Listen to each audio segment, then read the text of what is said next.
আউযুবিল্লাহি মিনাশ শাইতানির রাজিম বিসমিল্লাহির রহমানির রহিম। আসসালামু আলাইকুম ওয়া রাহমাতুল্লাহি ওয়া বারাকাতুহু। প্রতিদিনের মতোই আশাটুকু করছি আল্লাহর রহমতে বরকতে সবাই ভালো আছো।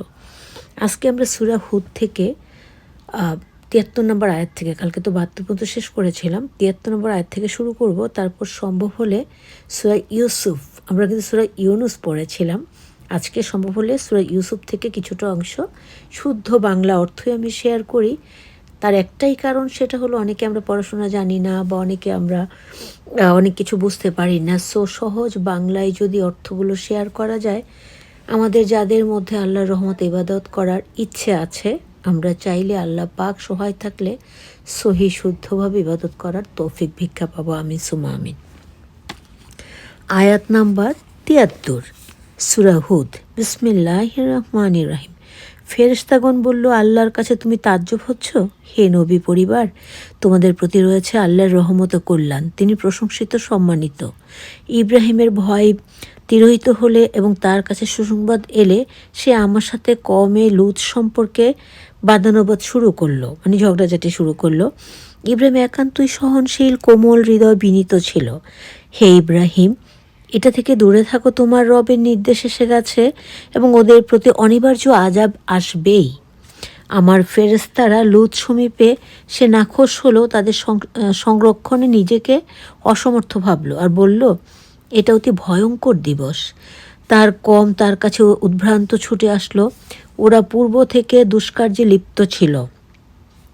সে বলল, হে কম, এরা আমার কন্যা, এরা তোমাদের জন্য পরম পবিত্র, আল্লাহকে ভয় করো এবং আমার মেহমানদের সম্বন্ধে আমাকে লজ্জিত করো না। তোমাদের মধ্যে কি সৎলোক নাই? ওরা বলল, তুমি জানো তোমার কন্যাগণে আমাদেরকে দরকার নাই এবং আমাদের ইচ্ছা তুমি পরিজ্ঞাত। সে বলল, আমার তোমাদের বিরুদ্ধে শক্তি থাকতো কিংবা কোনো বৃহৎ শক্তির আশ্রয় নিতে পারতাম।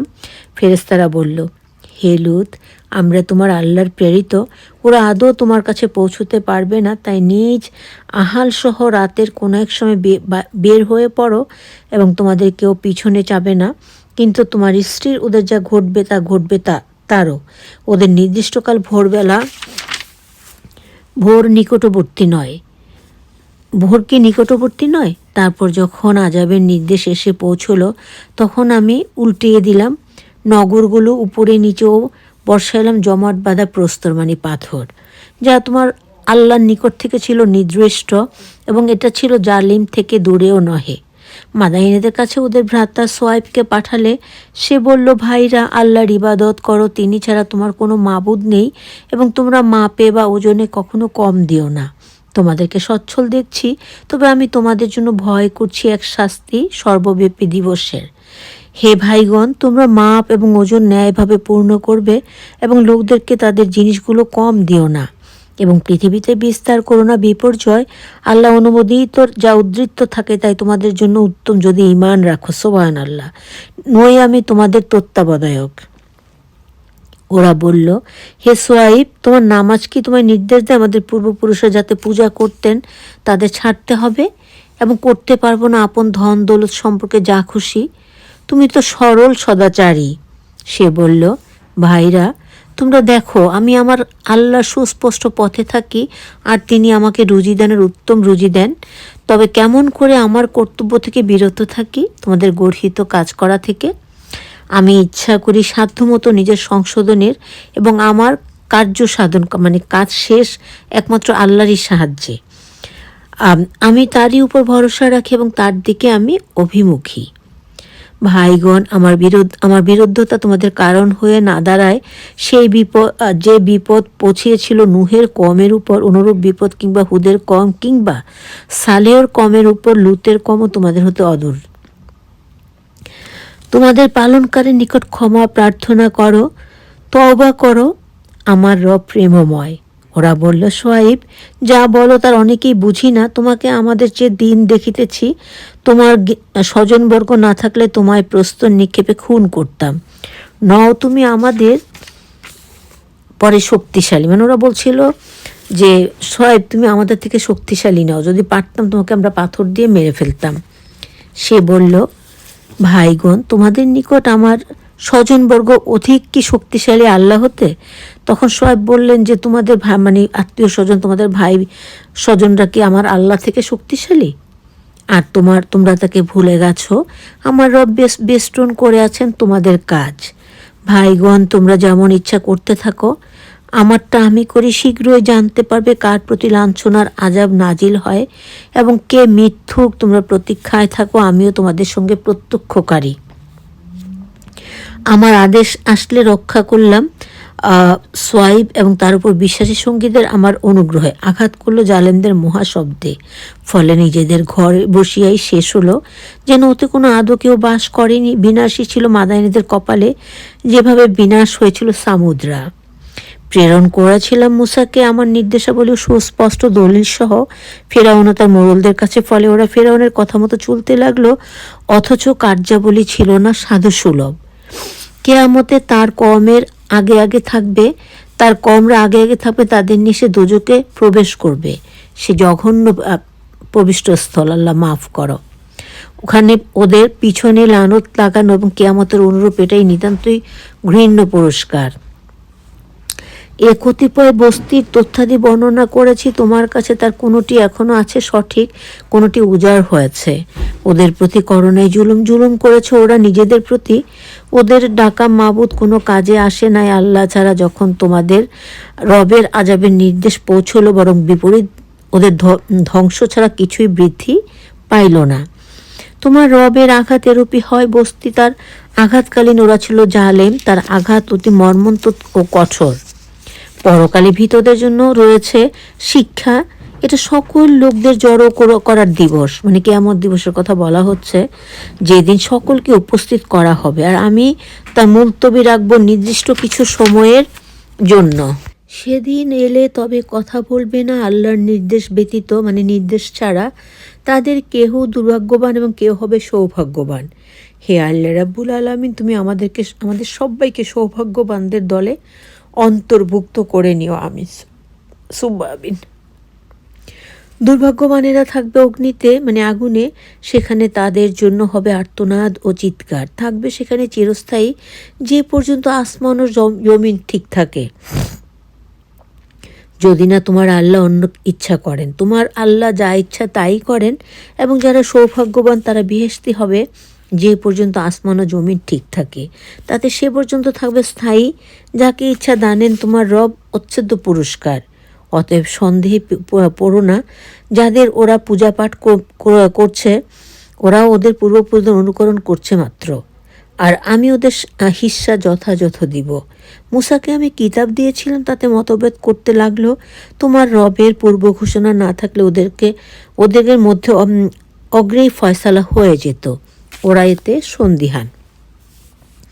সময় এলে তোমার রব ওদের প্রত্যেকের আপন কর্মফল পুরোপুরি দেবেন। ওদের কর্মকাণ্ডে তিনি অবহিত। তাই তুমিও তোমার সঙ্গে বিশ্বাসীরা আমার আদেশে অটল থাকো, অবাধ্য হইও না। তোমাদের কর্মকাণ্ড তিনি দেখেন। আমিন, আলহামদুলিল্লাহ। তোমরা ঝুঁকো না জালেমদের প্রতি, অন্যথায় দোজক তোমাদের স্পর্শ করবে। আল্লাহ ছাড়া তোমাদের আর কেউ বন্ধু নেই, তাই কোনো সাহায্য মিলবে না। তুমি নামাজ পড়ো দিবসের 2 দিকে এবং রাতের প্রথম ভাগে, কারণ সৎ কার্যাবলী পাপ সমূহকে দূর করে দেয়। আল্লাহ পাক বলেছেন সৎ কাজগুলো পাপকে দূর করে দেয়। এটা মান্যকারীদের জন্য উপদেশ।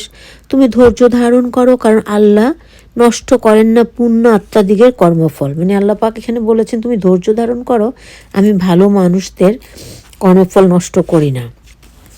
আর তোমাদের পূর্বে যখন এমন সজ্জন কমই ছিল যে লোকদের দেশে কলহ বিস্তার হতে নিষেধ করতো, যাদের করেছিলাম রক্ষা, জালেমরা অনুসরণ করত যাতে তারা সুখ স্বাচ্ছন্দ্য পেত। ওরা ছিল পাপী। তোমার আল্লাহ এরূপ নহেন। বস্তিগুলিকে অন্যায়ভাবে ধ্বংস করেন, অথচ তার বাসিন্দারা নেককার। তোমার রব ইচ্ছা করলে সকল মানুষকে এক জাতি করতেন, কিন্তু তারা মতভেদ করতেই থাকবে। তবে যার প্রতি তোমার রব দয়া করেন তিনি এজন্যই তো ওদেরকে সৃষ্টি করেছেন। তোমার পালনকারীর আদেশ পুরা হবে এবং দোজক ভর্তি করব জিন ও মানুষ দ্বারা। নবীদিগের যাবতীয় বৃত্তান্ত যদ্বারা, মানে যা দ্বারা তোমাদের মন দৃঢ় করি, তোমার কাছে প্রকাশ করছি। আর এটা দ্বারা তোমার কাছে এসেছে হক কথা ও তোমাদের জন্য এসেছে উপদেশ ও সতর্কবাণী। অবিশ্বাসীরা বলো, তোমরা কাজ যেমন করছো করতে থাকো, আমাদেরটা আমরা করি। প্রতীক্ষা করো, আমরাও করছি। আসমান জমিনের গোপন বিদ্যা আল্লাহরই, সকল কাজ তার কাছেই নিতে হবে। তার ইবাদত করো, ভরসা করো তার উপর। তোমাদের কাজে তোমার রব অবহিত। সুবহানাল্লাহ, আলহামদুলিল্লাহ, লা ইলাহা ইল্লাল্লাহ, আল্লাহু আকবার।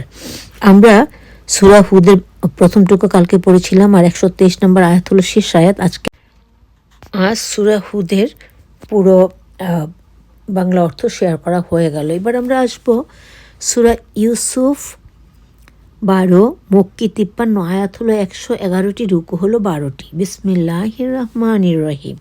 সূরা ইউসুফ, আলিফ লাম রা, এগুলি সুস্পষ্ট কিতাব, কোরআনের আয়াত। আমি এই কোরআন আরবি ভাষায় নাজিল করেছি যাতে তোমরা বুঝতে পারো। আমি তোমাদের একটি উত্তম কেচ্ছা শোনাচ্ছি। এই কোরআন ওহির মাধ্যমে তোমার কাছে পাঠিয়েছি। ইতিপূর্বে তুমি ছিলে অনভিহিতের শামিল। স্মরণ করো, ইউসুফ বলেছিল নিজের পিতাকে, হে পিতা, আমি স্বপ্নে দেখেছি 11 নক্ষত্র এবং সূর্য ও চন্দ্রকে দেখেছি আমার সামনে সিজদা অবনত। সে বলল, হে পুত্রধন, তুমি স্বপ্নের কথা ভাইদেরকে বলো না, অন্যথা তারা তোমার বিরুদ্ধে ষড়যন্ত্র পাকাবে।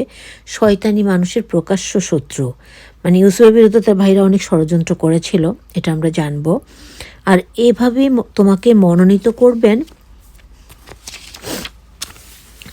রব এবং দীক্ষা দিবেন, স্বপ্ন ব্যাখ্যা এবং অনুগ্রহ করবেন তোমার এবং ইয়াকুবের বংশের প্রতি, যেরূপে পূর্বে প্রেরণ করেছিলেন তোমার পিতৃপুরুষ ইব্রাহিম ও ইসাকের প্রতি।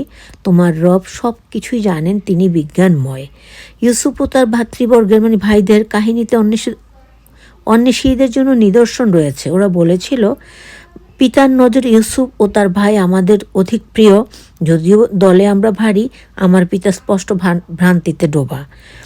মানে ইউসুফ ভাইরা বলছিল যে ইউসুফের বাবা তার প্রতি অনেক বেশি ভালোবাসা, কিন্তু অন্যান্য ভাইয়েরা দলে অনেক ভারী হইলেও তারা বলতেছে যে তার পিতা তার বাবার কথা বলছে যে তিনি নাকি স্পষ্ট ভ্রান্তিতে রয়েছেন, ভুলের মধ্যে রয়েছেন। ইউসুফকে বধ করা কিংবা নির্বাসন দাও কোথাও, ফলে তোমার পিতার নজর তোমাদের দিকে পড়বে, হবে তোমরা ভালো মানুষ। এদের একজন বলল, ইউসুফকে হত্যা করো না, কিছু করতে চাইলে তাকে কোনো গভীর কূপে নিক্ষেপ করো, পথিকের কেউ তাকে উঠিয়ে নিয়ে যাবে। ভাইরা খুন করতে চাচ্ছিল, একটা ভাই বলল যে তাকে মেরে ফেলো না, একটা কূপে ফেলে দাও, কোনো লোকজন তাকে উঠিয়ে নিয়ে চলে যাবে। তারা বলল, হে পিত, কেন ইউসুফের ব্যাপারে আমাদিগকে বিশ্বাস করো না? আমরা তো তার হিতাকাঙ্ক্ষী। ভুল বোঝাচ্ছে বাবাকে। আগামীকাল তাকে আমাদের সাথে পাঠাও, ফলমূল খাবে, খেলবে এবং আমরাই তার হেফাজতে থাকব। সে বলল, তোমাদের সাথে গেলে তো আমায় কষ্ট দিবে, আশঙ্কা করি তোমরা অমনোযোগী হলে তাকে নেকড়ে খাবে। ওরা বলল, আমরা এত বড় দল থাকা সত্ত্বেও নেকড়ে খেয়ে গেলে তবে তো আমরাই ক্ষতিগ্রস্ত। শেষে ওকে তারা নিয়ে গেল এবং ঐক্যমত হয়ে গভীর কূপে নিক্ষেপ করলো এবং তাকে অবহিত করলাম, তুমি ওদের এই কাজের কথা বলবে, এই বস্তু তোরা তোমায় জানবে না।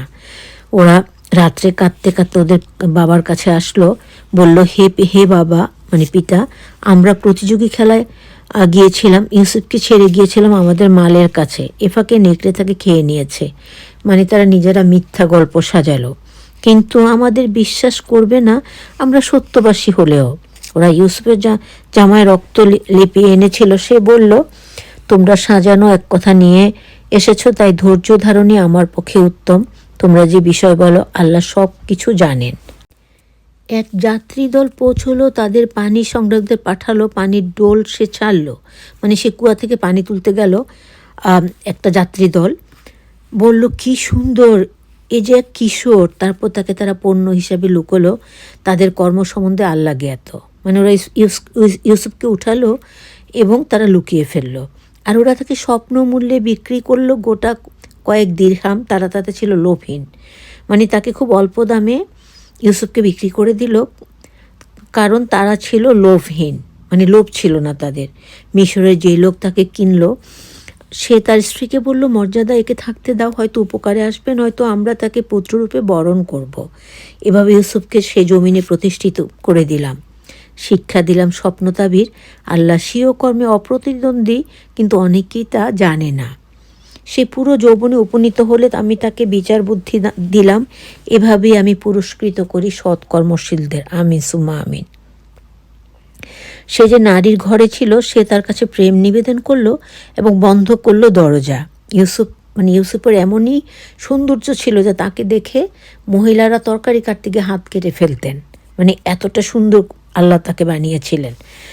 সে তার কাছে প্রেম নিবেদন করলো এবং বন্ধ করলো দরজা। এক মহিলা তার কাছে প্রেম নিবেদন করলো ইউসুফের কাছে এবং দরজা বন্ধ করে দিল।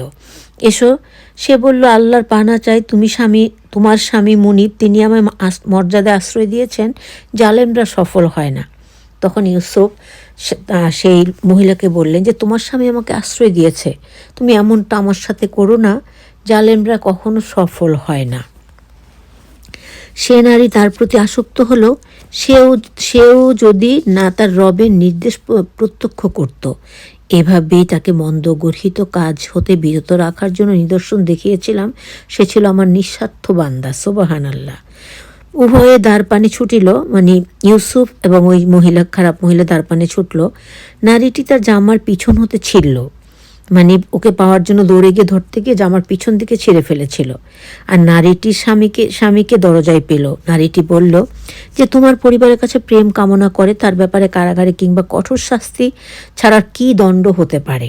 চিন্তা করো, যখন ইউসুফ বের হয়ে যাচ্ছিল তাকে পিছন থেকে ধরে টেনে জামা ছেড়ে দিল এবং দরজা খোলার পরে তার স্বামীকে দেখতে পেয়ে মিথ্যা গল্প বানালো যে তাকে কারাগারে নিক্ষেপ করো, সে আমার ইজ্জত নিতে চেয়েছিল। ইউসুফ বলল, সে আমার থেকে প্রেম কামনা করেছিল। পরে নারীটির পরিবারের একজন সাক্ষী দিল। তার জামার সামনের দিকে ছিন্ন হলে নারীটি সত্য বলেছে, ইউসুফ মিথ্যাবাদী। কিন্তু আসলে তো তার জামার পিছনের দিকে ছেঁড়া হয়েছিল এবং ইউসুফ তো নির্দোষী ছিল। আর তার জামার পিছন দিক ছিন্ন হলে নারীটি মিথ্যা বলেছে, ইউসুফ সত্যবাদী। গৃহস্বামী তার জামার পিছন দিকে ছিন্ন দেখে বলল, তোমরা নারীদের ছলনা, তোমাদের নারীদের ছলনা হয় ভয়ঙ্কর। সে বলল, ইউসুফ তুমি এ নিয়ে ভেবো না। নারী, তোমার দোষের জন্য ক্ষমা চাও, তুমি প্রকৃত দোষী। শহরের কতক নারী বলল, আজিজের স্ত্রী তার যুবদাস হতে প্রেম কামনা করেছেন, প্রেম তাকে করেছে মত্ত, আমরা তাকে প্রত্যক্ষ বিভ্রান্তিতে দেখছি, ভুলের মধ্যে দেখতে পাচ্ছে। তাদের ষড়যন্ত্র শুনলে সে তাদের ডেকে পাঠালো এবং তাদের জন্য আসন ঠিক করলো। প্রত্যেকের হাতে দিল এক একটি চাকু আর ইউসুফকে বলল, বাইরে আসো ওদের সামনে। ওরা তাকে দেখা মাত্র সৌন্দর্যে অভিভূত হয়ে হাত কেটে ফেললো। একটু আগে যেটা বললাম, ইউসুফ এত সুন্দর করে আল্লাহ তাকে বানিয়েছিলেন। যখন নারীদেরকে কিছু কাটতে দেয়া হলো তখন ইউসুফের দিকে তাকিয়ে তারা হাত কেটে ফেললেন। বলল, আশ্চর্য, আল্লাহর মাহাত্ম্য, এত মানুষ নয়, সম্মানিত ফেরেশতা। সুবহানাল্লাহ। সে নারী বলল, সে যার বিষয়ে আমার নিন্দা করেছে, আমি তার কাছে প্রেম ভিক্ষা করেছি, কিন্তু সে নিজে নির্মল, তাকে যা হুকুম করব তা না শুনলে কারারুদ্ধ হবে সে এবং হবে ইতরের অন্তর্গত।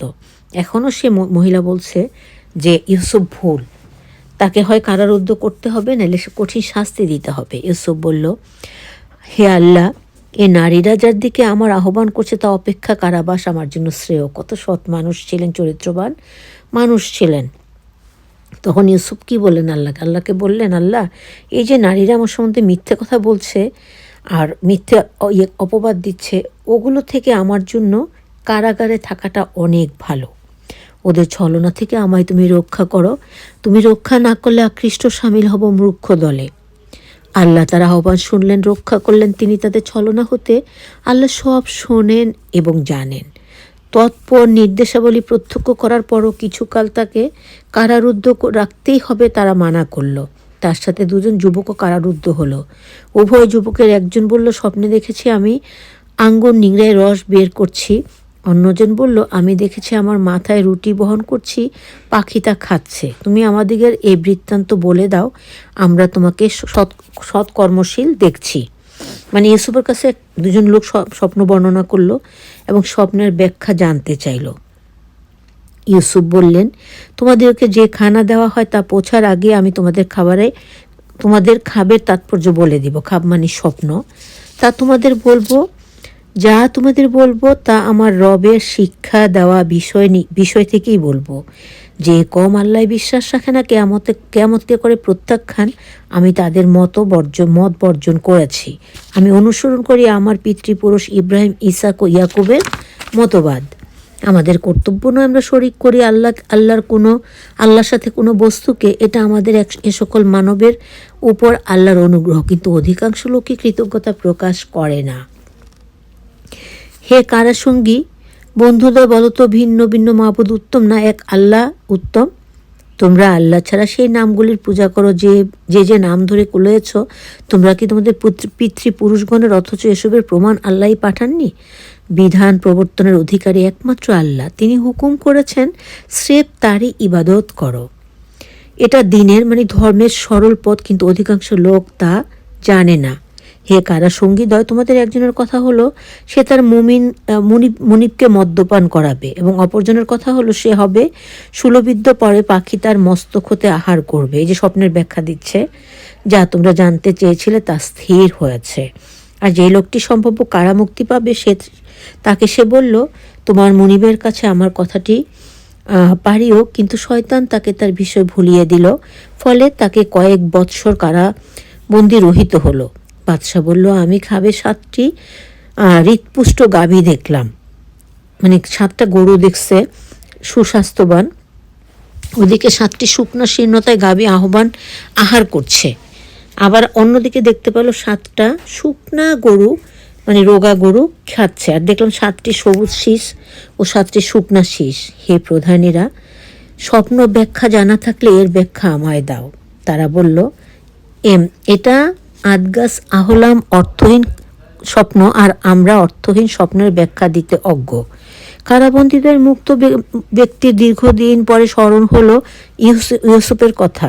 বলল, আমি এটা ব্যাখ্যা বলিব, আমাকে যেতে দাও। ইউসুফ, হে সত্যবাদী, 7টি হৃষ্টপুষ্ট গাভী তাদের 7টি শীর্ণকায় গাভী আহার করছে, আর 7টি সবুজ শীষ 7টি শুকনা শীষ সম্পর্কে ব্যাখ্যা দাও, যাতে রাজ দরবারে গিয়ে লোকদেরকে তা ব্যাখ্যা দিতে পারি। সে বলল, ব্যাখ্যা এই, তোমরা ক্রমাগত 7 বছর কৃষিকাজ করবে, পরে সেই শস্য সংগ্রহ করবে, তার সামান্য ভক্ষণ ব্যতীত সবই মজুত রাখতে পারবে। এরপর আসবে 7 বছর খরা বর্ষ। ওই যে শুকনা স্বাস্থ্যবান যে গরুগুলো দেখলো, শুকনাগুলো খরা চলে আসবে, অভাব চলে আসবে। তোমাদের পূর্ব সঞ্চিত এই শস্য লোকেরা আহার করবে ব্যতীত সামান্য, কিন্তু যা তোমরা রেখে দিবে। এরপর আসবে 1 বছরে প্রচুর বাড়িপাত হবে মানুষের জন্য, এতে করবে বিলাস ভোগ। রাজা বলল ইউসুফকে, আমার কাছে নিয়ে আসো। দূত তাদের কাছে আসলে সে বলল, যাও, তোমার মুনিবকে গিয়ে জিজ্ঞেস করো হস্তকর্তৃত মহিলার অবস্থা কি। আমার রব ওদের চক্রান্ত সম্পর্কে অবহিত, জানেন। রাজা মহিলাদের জিজ্ঞাসিল, তোমরা ইউসুফ হতে অশ্লীল কামনা করলে তোমাদের কি হয়েছিল? ওরা বলল, আশ্চর্য আল্লাহর মাহাত্ম্য, তার মধ্যে কোনো ত্রুটি পাই নাই। আজিজ পত্নী বলল, এক্ষণে তবে সত্য প্রকাশ পাইল, আমি তবে করেছিলাম কামনা অশ্লীল কর্মের, ও সে সত্যশ্রয়ী। ইউসুফের জয় হলো, অর্থাৎ সত্যের জয় হলো। তাই এজন্যই যে আজিজ জানতে পারে যে তার অনুপস্থিতিতে আমি বিশ্বাস ভঙ্গ করি নাই। বিশ্বাস হন্তার ছলনা আল্লাহ সফল করেন না। আজকে 1 থেকে তোমাদের সাথে 52 নম্বর আয়াত পর্যন্ত শেয়ার করলাম। কালকে আল্লাহ ভালো রাখলে 13 নম্বর পাড়ায় আমরা চলে যাব, এবং 53 নম্বর আয়াত থেকে শুদ্ধ বাংলা অর্থ শেয়ার করার চেষ্টা করব। সবাই ভালো থাকবে। আল্লাহ পাক আমাদের সহি বুঝ দান করুন। নবীর সুন্নাহ মোতাবেক, কোরআন মোতাবেক চলা বলার ইবাদত করার তৌফিক দিন। আমিন সুম্মা আমিন। আসসালামু আলাইকুম ওয়া রাহমাতুল্লাহি ওয়া বারাকাতুহু।